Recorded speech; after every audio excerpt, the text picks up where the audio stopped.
Welcome students. আজ পাইথনের 7th class. আমার এর আগে আরও 6টি ভিডিও আছে।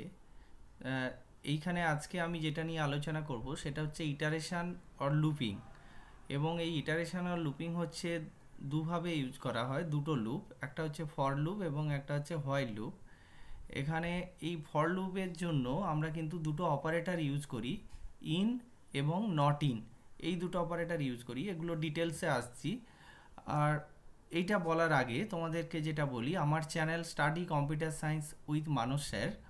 তোমরা আমার চ্যানেলে নতুন হয়ে থাকলে অবশ্যই চ্যানেলটিকে সাবস্ক্রাইব করবে এবং আমার এই ক্লাসগুলো ভালো লাগলে অবশ্যই লাইক করবে। এখানে দেখো অপারেটর যেটা বলছিলাম, ইন অপারেটর এবং নট ইন অপারেটর। প্রথমে বলছি in operator. This operator is used with range function in for loop. আমাকে ফর লুপ জানতে গেলে, ফর লুপ নিয়ে বুঝতে গেলে তার আগে কিন্তু আমাকে ইন অপারেটর নিয়ে জানতে হবে। এই যে রেঞ্জ ফাংশন, আমার ঠিক 6th ভিডিওতে, ঠিক আগের ভিডিওতে আমি রেঞ্জ ফাংশন নিয়ে আলোচনা করেছি এবং আজকে ফর লুপ নিয়ে আলোচনা করব। এবং সেই ফর লুপ এবং জানতে গেলে তার আগে আমাকে যে অপারেটরটা জানতে হবে সেটা হচ্ছে ইন অপারেটর। আর to check whether a value is content inside a list you can use in operator. একটা ভ্যালু কোনো লিস্টের মধ্যে আছে কি না সেটা চেক করতে গেলে তোমাকে এই অপারেটরটা ইউজ করতে হবে। ধরো এভাবে যদি আমি লিখি, একটা 5 ইন একটা লিস্ট বলছি 1 3 6 7, তাহলে এই লিস্টের আউটপুট এই অপারেটরটা যখন আমি ইউজ করব, এইটার আউটপুট কত আসবে? এটার কিন্তু আউটপুট আসবে ফলস। এটার আউটপুট ফলস আসবে কারণ 5 এই লিস্টের মধ্যে নেই। আমার 5th ভিডিওটা সম্ভবত লিস্টের আছে, তোমরা ওই ভিডিওটা দেখে নিতে পারো, ওখানে লিস্ট সম্বন্ধে ডিটেলস বলা আছে। এবারে দেখো এই অপারেটরটাকে বলছি আমরা ইন অপারেটরের আর একটা এক্সাম্পল বলছি। যদি বলি 1 ইন 1, 2, 3 এই লিস্টের মধ্যে আছে কিনা, তাহলে কিন্তু রেজাল্টটা আসবে ট্রু, ভ্যালুটা কিন্তু ট্রু, আউটপুট হিসাবে ট্রু দেখা যাবে। এইবারে দেখো ঠিক অপারেটর নট ইন অপারেটরে 5 নট ইন একটা লিস্ট 1 2 3 4 দিলাম, তাহলে কিন্তু আউটপুট আসবে, আমরা ট্রু পাবো। যদি বলি 1 নট ইন 2 3 1 4 এভাবে লিখি, তাহলে কিন্তু ফলস পাবো। কেন? এটা 1টা কিন্তু আছে, 1টা এখানে আছে তাই আমরা ফলস পেয়েছি। এখানে 5টা নেই তাই আমরা নট ইনে ট্রু পেয়েছি। আর ইনের ক্ষেত্রে ঠিক উল্টোটা হচ্ছিল। এইবারে আসি এক্সাম্পল, একটা এক্সাম্পল দেখো, এটা তোমাদের প্রোগ্রাম করতে খুব কাজে লাগবে। এবং আমার যে স্ট্রিং, আমি সম্ভবত আমার থার্ড যে দেওয়া ছিল, থার্ড ক্লাসে ছিল, 3 নম্বর ক্লাসে আমি কিভাবে ইনপুট নিয়েছিলাম একটা প্রোগ্রাম এক্সাম্পল ওখানেও দেওয়া ছিল। এখানে দেখো line input enter a sentence. এইখানে কিন্তু যখন ইনপুট ফাংশন দিয়ে কোনো আমরা ভ্যালু নেব তখন কিন্তু ডিফল্ট হিসাবে স্ট্রিং ইনপুট হবে। এইটা ভালো করে শোনো, একটা সেন্টেন্স ইনপুট করতে বলেছে। তো এখানে সেন্টেন্স ইনপুট করতে যখন বলেছে, আমি ধরো একটা সেন্টেন্স ইনপুট করলাম, আই অ্যাম এ বয়, তখন কি হবে? এই যে সেন্টেন্সটা ইনপুট করলাম সেই সেন্টেন্সটা লাইনের মধ্যে, এই লাইন ভেরিয়েবল এর মধ্যে থাকলো। এইবারে দেখো একটা ওয়ার্ড ইনপুট করতে বলেছি, ইনপুট এন্টার এ ওয়ার্ড। ধরো একটা সিঙ্গেল ওয়ার্ড ইউজ করলো এম, এইটা ইনপুট করলাম, তাহলে লাইনে যেটা থাকলো আই অ্যাম এ বয় এবং ওয়ার্ডে যেটা থাকলো, ওয়ার্ড ভেরিয়েবলের মধ্যে থাকলো এম। এইবারে দেখো কন্ডিশনটা দেখো, ইফ ওয়ার্ড ইন লাইন, এইখানে ইনটা হচ্ছে operator, if word in line, যদি এই ওয়ার্ডটা, এই ওয়ার্ড ভেরিয়েবলে যেটা আমি ইনপুট নিয়েছি সেটা লাইন ভেরিয়েবলের মধ্যে থাকে, ইফ ওয়ার্ড ইন লাইন, তাহলে কি প্রিন্ট করবে? Word is in part of sentence. এই যে এন্টারে সেন্টেন্স করেছিলাম, তাহলে এই যে এখানে এমটা যদি আমি ওয়ার্ড ইনপুট হিসাবে নিই তাহলে প্রিন্ট করবে। এইখানে দেখো প্রিন্টারও কেমন করেছি, দেখো প্যারামিটার কেমন ইউজ করেছি, যেটা ওয়ার্ড বলে যেটা ভেরিয়েবল নেম সেটা লিখেছি, এবং তারপর দেখো একটা কমা দিয়েছি, এবং কমা দেওয়ার পর ডবল কোডের মধ্যে যেটা দিয়েছি সেটা হচ্ছে ডিসপ্লে করবে। এই ডিসপ্লে যেটা করবে সেটা হচ্ছে ডবল কোডের মধ্যে দিয়েছি, আর ভেরিয়েবলের যে ভ্যালুটা ডিসপ্লে করবে সেটা কিন্তু কোনো কোটেশনের মধ্যে নেই, সেটা লিখে কমা দিয়েছি। তাহলে এখানে আউটপুটটা ইফ কন্ডিশনটা যদি ট্রু হয় তাহলে এইটা প্রিন্ট করবে, এলস কি করবে, word is not in part of sentence, এটা প্রিন্ট করবে। এইটা হচ্ছে ইন আমরা কিভাবে ইউজ করি সেটা হচ্ছে একটা ইফ কন্ডিশনের মধ্যে সেটা দেওয়া হয়েছে। এবারে দেখো এখানে পয়েন্ট টু রিমেম্বার বলেছি operator in and not in are also called membership operator. এই ইন এবং নট ইন অপারেটরটাকে কিন্তু আমরা মেম্বারশিপ অপারেটর হিসাবে বলি। হ্যাঁ, এবারে দেখো যেটা আসছে যে ইটারেশন বা লুপিং কাকে বলে। লুপিং কাকে বলে, the iteration statement or repetition statements allow a set of instruction to be performed repeatedly until a certain condition is fulfilled. যতক্ষণ না একটা সার্টেন কন্ডিশন ফুলফিল হয় ততক্ষণ পর্যন্ত এটা রিপিট করতে থাকবে। আর the iteration statement are also called loops or looping statement. তাহলে ইটারেশন স্টেটমেন্টগুলোকে কিন্তু আমরা লুপ বা লুপিং স্টেটমেন্ট বলছি। এখানে টাইপস অফ লুপ হচ্ছে কাউন্টিং লুপ আর হচ্ছে কন্ডিশনাল লুপ। এই দুটো লুপ ইউজ করা হয় পাইথনে, কাউন্টিং এবং কন্ডিশনাল লুপ ইউজ করা হয়। এই কাউন্টিং লুপের জন্য ফর আর কন্ডিশনাল লুপের জন্য আমরা হোয়াইল ইউজ করব। এই দুটো লুপ মেনলি পাইথনে ইউজ হয়। এইবারে দেখো কাউন্টিং লুপটা কি, the loop that repeat a certain number of times. Certain number of টাইমসে যে কতবার লুপটা রিপিট হচ্ছে অর্থাৎ কাউন্ট করছে কতবার রিপিট হচ্ছে, সেটা হচ্ছে কাউন্টিং লুপ। আর for loop is a counting loop for count controlled loop. For লুপটাই কাউন্টিং লুপের জন্য ইউজ হয়। এখানে কন্ডিশনাল লুপ আমি হোয়াইল বলে দিয়েছিলাম, আমি যখন হোয়াইল নিয়ে ডিটেল আলোচনা করব তখন তোমরা হোয়াইল লুপটা জানতে পারবে। এবারে দেখো ফর লুপ বলছি, দ্য জেনারেল সিনট্যাক্স, আজকে মেনলি আমি ফর লুপ নিয়ে বলবো। The general syntax of for loop, for variable in, এই অপারেটরটা আমরা কিন্তু ইউজ করি, ইন সিকোয়েন্স। এই সিকোয়েন্স ব্যাপারটা কি, আর সিকোয়েন্স এবং আমরা কি করি ফর লুপের শেষে এই কোলনটা দিই যাতে করে বোঝায় তার আন্ডারে স্টেটমেন্টগুলো যেগুলো এই যে দেখো ইন্ডেন্টেশন, আমি আগেও বলেছি ইন্ডেন্টেশন কাকে বলে, যে প্রথম লাইন থেকে এই লাইনটা পর্যন্ত, প্রথম লাইন থেকে যেখান থেকে লাইনটা শুরু হচ্ছে এখান থেকে যে হোয়াইট স্পেস, এই যে হোয়াইট স্পেসটা আছে এইটা বাদ দিয়ে এখান থেকে যখন শুরু হবে, এই যে আমি দাগ দিচ্ছি এখান থেকে যখন শুরু হবে সেটা হচ্ছে ইন্ডেন্টেশন। আর এইখান থেকে যতগুলো লাইন থাকবে সব ফর লুপের মধ্যে, কিন্তু যখন আমি আবার এই জায়গা থেকে স্টার্ট করব অর্থাৎ ফরের নিচ থেকে স্টার্ট করব তখন কিন্তু ফর লুপ থেকে বেরিয়ে আসবে। এটা আমি আমার ঠিক আগের ভিডিওটা অর্থাৎ 6 নম্বর লেকচার 6 নম্বর ভিডিওতে আমি বলেছি। এখানে দেখো ফর লুপের মধ্যে কিন্তু ইন ভেরিয়েবলটা ইউজ হয়। আর সিকোয়েন্সটা কি সেটা আমি বলছি, দেখো একটা এক্সাম্পল দিলেই বুঝতে পারবে সিকোয়েন্স কি। আমরা সিকোয়েন্স হিসাবে আমি বলেছিলাম সিকোয়েন্স কি, সিকোয়েন্স হচ্ছে লিস্ট, টাপল, এইগুলোকে সিকোয়েন্স বলেছিলাম। এখানে দেখো লিস্ট ইউজ করেছি, লিস্টটা মনে আছে তো, লিস্ট হচ্ছে মিউটেবল, আমার 5th ক্লাসে দেওয়া আছে লিস্ট সম্বন্ধে বলা আছে, লিস্ট হচ্ছে মিউটেবল। এখানে ফর এ ইন, এই যে সিকোয়েন্সটা, এই সিকোয়েন্সটা আমি দিয়েছি প্রিন্ট এ। তাহলে কি করবে, তাহলে প্রথমে প্রিন্ট করবে 1, তারপর প্রিন্ট করবে 2, তারপর 3 এবং তারপর 4। এইটা যে এভাবে কাজ করে, ফর লুপটা যেভাবে কাজ করে এর চারটে স্টেপ আমি বলছি যে এ কি হয়। শুরুতে কি হবে, শুরুতে loop variable is assign the first value in the sequence. এখানে লুপ ভেরিয়েবল কি, এখানে লুপ ভেরিয়েবল হচ্ছে এ।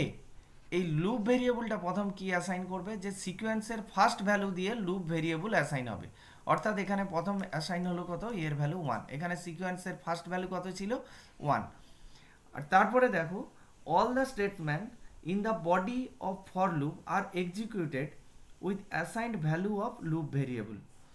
মানে এরপরে লুপ ভেরিয়েবলে যে ভ্যালুটা অ্যাসাইন হলো তারপর কিন্তু বডিটা সেইটাই দিয়ে, সেই ভ্যালু দিয়ে এক্সিকিউট করবে। তাহলে এখানে আমি প্রিন্ট এ লিখেছি, তাহলে ইনিশিয়ালি যে লুপ ভ্যালু 1 অ্যাসাইন হলো তারপর তাহলে স্টেটমেন্টটা এই লুপ ভ্যালু দিয়েই এক্সিকিউট হবে। তাহলে এখন তাহলে এর ভ্যালুটা প্রিন্ট করবে, তাহলে এর ভ্যালু 1 সেটাই তাহলে প্রিন্ট করেছে। এই যে দেখো আমি লিখেছি এখানে এর ভ্যালু 1 প্রিন্ট করেছে। তারপর কি করবে, 1 স্টেপ 2 ইজ ওভার, মানে যখন প্রথম স্টেপে ছিল লুপ ভেরিয়েবলটা অ্যাসাইন হবে, সেকেন্ড স্টেপে ওই লুপ ভেরিয়েবল দিয়েই এই ভেতরের স্টেটমেন্টগুলো কাজ করবে।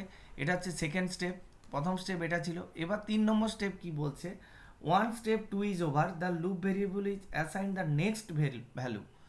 তাহলে লুপ ভেরিয়েবলটা যখন আমাদের লুপটা ওভার হয়ে যাবে, মানে অর্থাৎ এই ইন্ডেন্টেশনটা এখানে ধরো এখানে প্রিন্টে এখানে লুপটা শেষ হয়ে গেছে, কারণ এর পরে আর কোনো স্টেটমেন্ট নেই, তখন কি হবে, তখন আবার তো লুপটা কন্টিনিউ হবে। তখন কন্টিনিউ হতে গেলে কি হবে, লুপ ভেরিয়েবলের ভ্যালু বাড়বে, সেটা কি হবে, নেক্সট সিকোয়েন্সে যাবে। নেক্সট সিকোয়েন্সটা কি আছে, নেক্সট সিকোয়েন্স এর ভ্যালু 2 হবে। এইভাবে এই লুপটা এইভাবে কাজ করছে। এইবারে দেখো আরও একটা এক্সাম্পলে আসছি। এইটা আমি যেটা ডাইরেক্ট আমি এই লিস্টটা ডাইরেক্ট আমি এখানে লিখে দিয়েছিলাম। আমি কি লিখেছিলাম, ফর এ ইন 2, 4, 6, 8। আমি ঠিক আগের প্রোগ্রামে এটা লিখেছিলাম, কিন্তু ভ্যালুগুলো চেঞ্জ ছিল, লিখেছিলাম, তারপর লিখেছিলাম প্রিন্ট এ। তো এখানে আমি কি করেছি, আমি একটা লিস্ট অলরেডি আমি একটা তৈরি করেছি, একটা লিস্ট অলরেডি আমি নিয়ে রেখেছি আগে থেকেই। এই লিস্টটা নেওয়ার পরে এই লিস্টের ভ্যালু 2, 4, 6 and 8 নিয়ে রেখেছি। এবার লিখছি for a in x print a. এই যে এক্স এই ভ্যালুটা দিলাম, এই ভ্যালুটা অর্থাৎ এই লিস্টের নামটা দিলাম, এই সিকোয়েন্সটা কিন্তু পুরো এই এক্স দেওয়া মানে মনে করো তুমি পুরো এই সিকোয়েন্সটা, এই যে এক্সের জায়গায় এই সিকোয়েন্সটা চলে আসবে, পাইথন এই সিকোয়েন্সটা বুঝতে পারবে। ও কি করবে, ঠিক একইভাবে তাহলে লুপ ভেরিয়েবলে প্রথম ভ্যালু অ্যাসাইন করবে, ফার্স্ট স্টেপ লুপ ভেরিয়েবলে প্রথম ভ্যালু অ্যাসাইন করলো 2 হলো। তারপরে লুপের আন্ডারে যে স্টেটমেন্টগুলো আছে সেগুলো এক্সিকিউট করবে, তাহলে এর ভ্যালুটা প্রিন্ট করবে, তাহলে 2 প্রিন্ট করবে। তারপরে যেই স্টেটমেন্টগুলো ওভার হয়ে যাবে, আবার নেক্সট যখন লুপটা আসছে তখন কি হবে, তখন থার্ড স্টেপে কি হবে, লুপ ভেরিয়েবলের ভ্যালু নেক্সট সিকোয়েন্সটা নেবে। এখানে নেক্সট সিকোয়েন্স কিন্তু এর ভ্যালু 4 আছে, তাহলে নেক্সট সিকোয়েন্স কিন্তু পরপর বাড়বে না, আমরা কিন্তু এটা কিন্তু পরপর বাড়ছে না, এটা কিন্তু নেক্সট সিকোয়েন্স এখানে নিচ্ছে, সিকোয়েন্স যেভাবে দিয়েছি সেভাবে নিচ্ছে। প্রথমে এর ভ্যালু 2 হবে, তারপর 4 হবে, তারপরে এর ভ্যালু, তাহলে প্রথমে 2 প্রিন্ট করবে, তারপর 4 প্রিন্ট করবে, তারপর 6, তারপর 8। এরপর ধরো আমি ধরলাম এই সিকোয়েন্সটাতে আমি 8 এর পরে 1 দিয়েছি, তাহলে কিন্তু তারপরে কিন্তু আবার 1 প্রিন্ট হবে। এই 2, 4, 6, 8, 1 এভাবে প্রিন্ট হবে। তাহলে এই লুপ ভেরিয়েবলে ভ্যালুটা কার অ্যাসাইন হচ্ছে, এই সিকোয়েন্সের ভ্যালুগুলো পরপর অ্যাসাইন হচ্ছে। এটা ছিল ইন অপারেটর ইউজ করে। এইবারে দেখো আবার একটা আমি লুপ ভেরিয়েবল এবং আগেরগুলো ইন্টিজার নাম্বার দিয়েছিলাম এবং সেটা লিস্টের মধ্যে ছিল। এখানে যেটা আছে সেটা হচ্ছে দেখো ফর বি ইন কলকাতা। তাহলে এই কলকাতাটা হচ্ছে একটা স্ট্রিং, কলকাতা হচ্ছে একটা স্ট্রিং, এটাও একটা সিকোয়েন্স। আমার আগের ভিডিওগুলো দেখবে, আগের ক্লাসগুলো, ওখানে পরিষ্কার বলা আছে এখানে স্ট্রিং মানে এই যে এইটা নিয়েছি কলকাতা, এটা একটা স্ট্রিং। তাহলে এই লুপ ভেরিয়েবলে প্রথম ভ্যালুটা কি অ্যাসাইন হবে, কে অ্যাসাইন হবে। তারপর কি করবে, তাহলে প্রিন্ট বি করা আছে, তাহলে প্রথমে কে প্রিন্ট হবে, তারপর কি অ্যাসাইন হবে, ও অ্যাসাইন হবে, তারপর ও প্রিন্ট করবে, তারপর এল প্রিন্ট করবে, তারপর কে অ্যাসাইন হবে এবং সেটা প্রিন্ট করবে, তারপর এ, তারপর টি, তারপরে এভাবে। তো এইটা এভাবে না লিখে আমি যদি একটু অন্যভাবে লিখি, ফর আমি লিখলাম এস ইজিক্যাল টু কলকাতা। এবারে দেখো স্ট্রিং কিন্তু সিঙ্গেল কোডের মধ্যে এবং ডবল কোডের মধ্যে লেখা যায়, দুটোই একই। আমি লিখলাম এস ইজিক্যাল টু কলকাতা। এবারে লিখলাম ফর এ ইন এস দিয়ে কোলন দিলাম, তারপর লিখলাম প্রিন্ট এ। তাহলে কি প্রিন্ট হবে, তাহলেও কিন্তু এই সিকোয়েন্সটা কিন্তু চলে এলো। অ্যাকচুয়ালি এই যে এস এই নামটা দিয়েছি, এস এখানে দিয়েছি, অলরেডি পাইথন এটা বুঝতে পারবে, এই সিকোয়েন্সটা, এই কলকাতার নামটাই বুঝতে পারবে, এই সিকোয়েন্সটাই বুঝবে। এই সিকোয়েন্সটা এখানে পরপর ঠিক একইভাবে দুটোর আউটপুট একই পাওয়া যাবে। তো এরপরে দেখো আমি আরও একটা এক্সাম্পল দিয়েছি। এই এক্সাম্পলে দেখো আমি নাম ইকাল টু, একবার এটা রেঞ্জ ফাংশান ইউজ করেছি।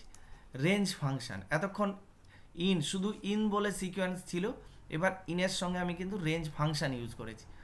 এখানে দেখো আমি একটা প্রোগ্রাম, এটা একটা প্রোগ্রাম, কিন্তু এটাই প্রোগ্রাম, তোমরা পাইথনে আইডিতে এটাই প্রোগ্রাম টাইপ করবে এবং রান করাবে, স্ক্রিপ্টে এটা রান করবে, শুধু এটাই। এটা কিন্তু এইখানে দেখো, এখানে নাম বলে একটা ভেরিয়েবল নিয়েছি, সেই ভেরিয়েবলে আমরা 5 ভ্যালু অ্যাসাইন করেছি ফর এ ইন রেঞ্জ 1,11।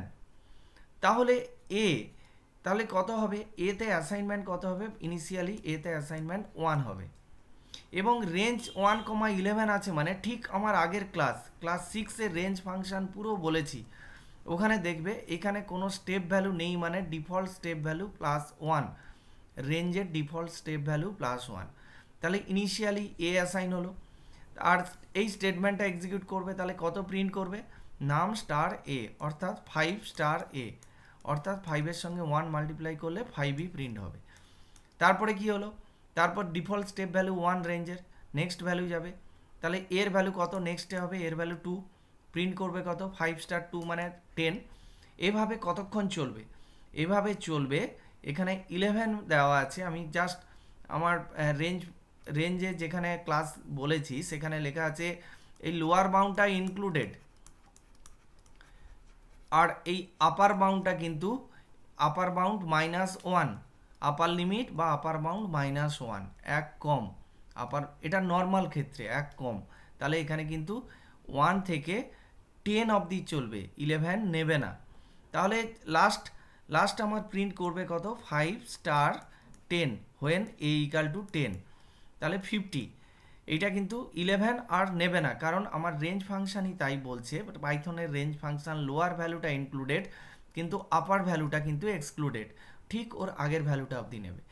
এইবারে দেখো এইটাকে রেঞ্জ ফাংশন দিয়ে যেমন ইউজ করেছি, আমি ঠিক এটাকে রেঞ্জ না করে এখানে একটা, এই দেখো এখানে যেটা করেছি ঠিক ডান দিকে লালের মধ্যে যেটা লিখেছি সেটা হচ্ছে আবার এই সিকোয়েন্স ইউজ করেছি, এটা একটা লিস্ট ব্যবহার করেছি, এটা একটা লিস্ট, এখানে লিস্টের নাম দিয়েছি x for a in x. তাহলে এইখানে যখন দিয়েছি তখন কিন্তু আমাকে 1 2 3 4 5 6 7 8 9 10 অবধি দিতে হয়েছে, আমি যেই অর্ডারে লিস্টের ভ্যালুটা দিয়েছি এই প্রিন্ট করবে সেই অর্ডারে, অর্থাৎ এর ভ্যালুটা সেই অর্ডারে পাবে। আমি যদি এভাবে লিখতাম ধরো x = 2, 3, 1, 4, তারপর লিখতাম for a in x print নাম স্টার এ, এখানে নামের ভ্যালু যা ছিল 5ই রাখলাম, তাহলে প্রথম কি প্রিন্ট হতো, প্রথম প্রিন্ট করতে হচ্ছে 10, তারপরে প্রিন্ট করতো 30, তারপরে 15, তারপরে প্রিন্ট করতো কিন্তু 5, তারপরে প্রিন্ট করতো 20। তাহলে এইখানে দেখো এই সিকোয়েন্সটা যেভাবে আসছে, যেই অর্ডারে আসছে, এখানে এক্সটাকে কি বলেছি আমরা, এখানে হচ্ছে লুপ কন্ট্রোল ভেরিয়েবল, এই ভেরিয়েবলে কিন্তু সেই সিকোয়েন্সটা আছে।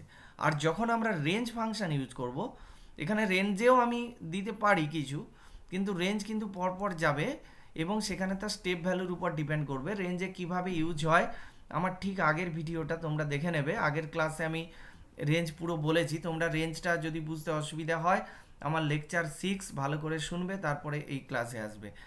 এবারে দেখো যেটা একটা ইন্টারেস্টিং খুব, এখানে লুপ এল স্টেটমেন্টটা কিন্তু পাইথনে ইউজ হয়, আর অন্য সি প্লাস প্লাস বা জাভাতে কিন্তু এটা ইউজ হয় না সাধারণত। এই লুপ এল স্টেটমেন্টস কিন্তু দেখো, যেটা আমরা ইফ এলস ইউজ করেছি, ইফ এবং এলস ইউজ করেছি, সেই ইফ এলসের সঙ্গে তাল মিলিয়ে কিন্তু এটা, কিন্তু একটা ডিফারেন্স আছে, যেটা ইফ যদি ফলস হতো তাহলে কিন্তু এলস কন্ডিশন রান করতো, তাহলে কিন্তু এলস কন্ডিশনের আসতো, ইফ এক্সিকিউট করতো না। কিন্তু এইখানে লুপ এল স্টেটমেন্টে যেটা বলেছে যে এটা একটু different, the else of a loop executes only when the loop ends normally. লুপটা যদি নর্মালি